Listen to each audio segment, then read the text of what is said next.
Hi, I'm Kelsey, and today is October 1st, so I'm bringing to you my September wrap-up and my October TBR. I'm pretty proud of what I got through. If you watched my September TBR, then you already know what I'm about to say, pretty much. But I'm going to give you a couple little reviews on the books, so I really hope you enjoy. So the first book that I read, and I actually finished this book, I think it only had like 150 pages left when September started, but that is Clockwork Princess by Cassandra Clare. Love this book. I feel like I read this so long ago. Like, I don't know why the beginning of the month seems so far away. But yeah, definitely loved it. Great ending to the book. I definitely want to grab the next one now.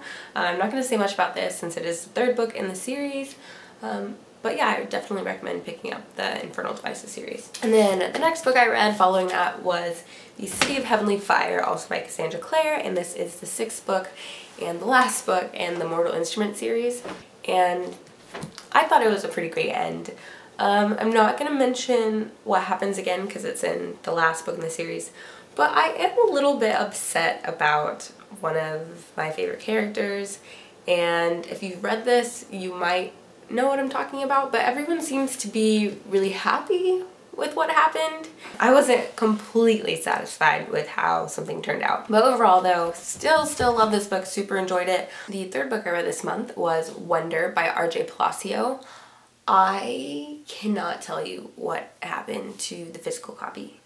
I think I left it at work, but it was super cute. It's about this fifth grader, this boy that's going into fifth grade into public school for the first time. He's been homeschooled because he has had like so many different surgeries, and he's got like a something that's like in his genes that caused him to have a face that's just like not what we consider normal in this society. So like you can't really see his ears and his eyes droop and things like that, and he kind of looks like he might have been burned in a fire. But it's all about his kind of like introduction into a public school and having to deal with people looking at him funny and bullying him. And it's actually coming out to be a movie. So I watched the trailer after I read the book, and I'm not sure about the trailer. I might do like a trailer discussion later. I think I might just see it still because I've already read the book and love the book, but I'm not sure about the casting for the movie so far. But in terms of the book, like it was super cute, and I laughed at a lot of points, and it's so sad how much I've forgotten like how fifth grade and elementary school was. They had a lot of like just dialogue and scenes in the book that really took me back, like some field trips and just some of like the lingo that the kids talked about. And some of the games, and it was just really cute and heartfelt, and I did cry a couple of times, especially at the end. But yeah, I definitely recommend the book. It is a children's literature book, I guess. I was like looking for a young adult. I know the main character is a child, but I still thought that it was like young adult genre. But it's in the children's lit section. It's great. Check it out before the movie. And check out the trailer maybe if you're not sure, and see if that's something that you'd be interested in. And then lastly, I read Bright Lights, Big City by Jay McCurney. This book is in second person, so it's all like, instead of saying like I or he or she, it says you, so it kind of feels like it's talking to you. I actually did get like a little confused a couple of times, like when you're not paying attention, and I just thought that they were maybe explaining like what another character said, and they're like, oh, and you said, but no, they're like talking about you. So sometimes I did have to like get back into that mindset and be like, okay, you are doing this. But yeah, it's about this guy who is dealing with struggles based on like his relationship and his job, and I think he's in like his late 20s or just mid 20s. I definitely thought it was someone who was much older at first for some reason, just because of his job. So he kind of goes on a couple different like late night journeys with his friend, and experiences just like the New York nightlife with drugs and women, and trying to find a safe balance between living life to its fullest. And I don't know, like I enjoyed it. I couldn't relate to some of the things, obviously because there's some like hardcore drugs he does in here. And it was really fun to experience with him and learn about. There were points though where the character is just not very optimistic about things. And I totally get being in that mindset when you're just kind of like bleh and you just don't really have thoughts on anything. But after a little while it did get a little annoying, but the ending made up for it and was really great. So I'm not going to do it in any particular order. I have no idea what I'm going to read next, but I'm just going to go through them. So the first one is The Bane Chronicles by Cassandra Clare.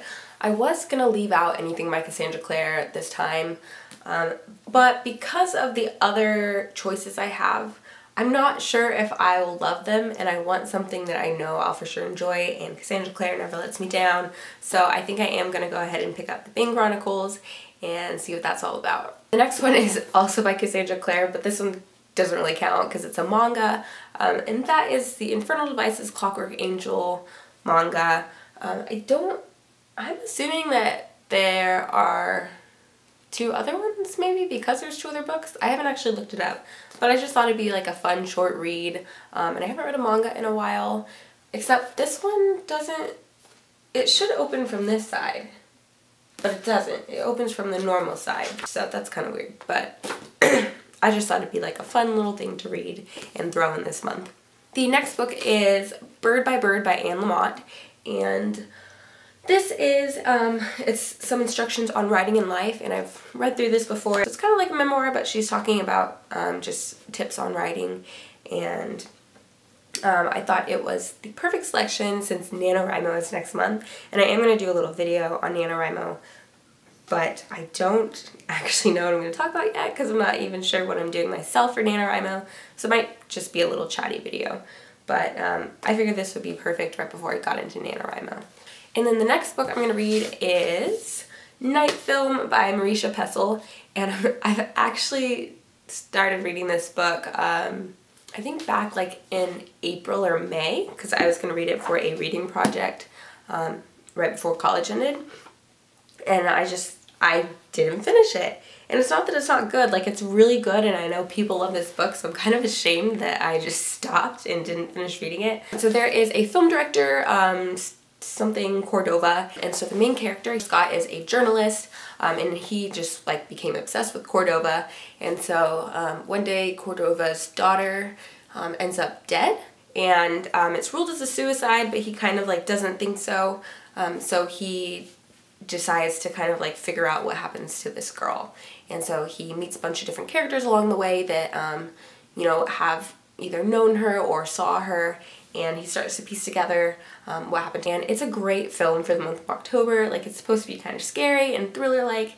and what's really cool about this book is they have some pages in here that are like, seem like it's very journalistic or kind of like detective life. So they have like, they'll include pages that are like from a website, and then they have like a patient assessment for when one of the patients is like admitted, and then they have like journal entries that have to do with Cordova.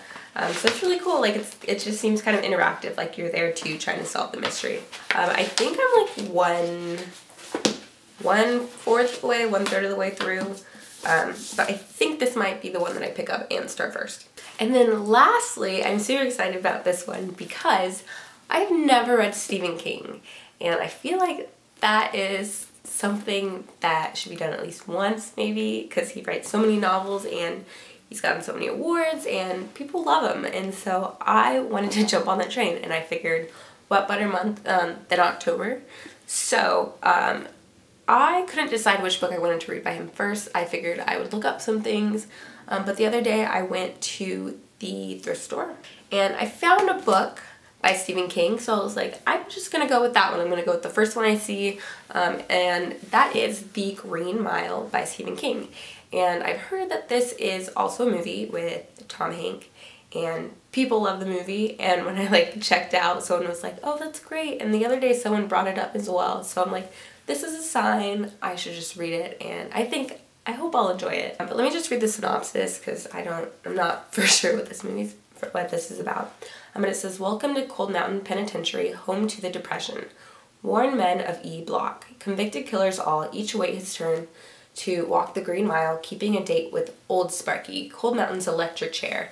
Prison guard Paul Edgecombe has seen his share of oddities in his years working the mile, but he's never seen anyone like John Coffey, A man with the body of a giant and the mind of a child, condemned for a crime terrifying in its violence and shocking in its depravity. In this place of the ultimate retribution, Edgecombe is about to discover the terrible, wondrous truth about coffee, a truth that will challenge his most cherished beliefs and yours.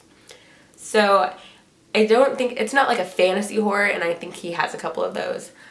But I just wanted to do a Stephen King book, and it sounds good, and then I have the motivation to watch the movie afterwards. But that's pretty much it for my September wrap-up and my October TBR. Thanks for watching.